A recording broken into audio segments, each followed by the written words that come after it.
تعالوا النهارده نعمل مربى الحليب البيتي او صوص التوفي او الكراميل، ولكن ده بنستخدمه في حشو التورت او حشو السابليه او نعمل بيه روزيتات لانه بيكون سميك شويه.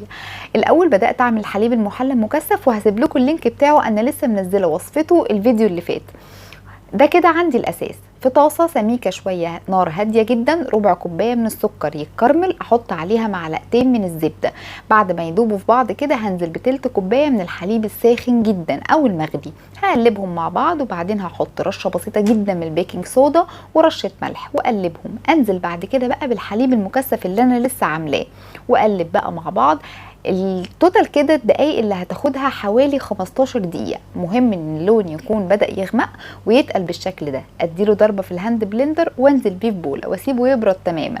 بعد ما بيبرد بيبقى القوام تقيل بالشكل ده، بغطيه بكيس بلاستيك واشيله في التلاجة او الفريزر، وبس كده بألف هنا.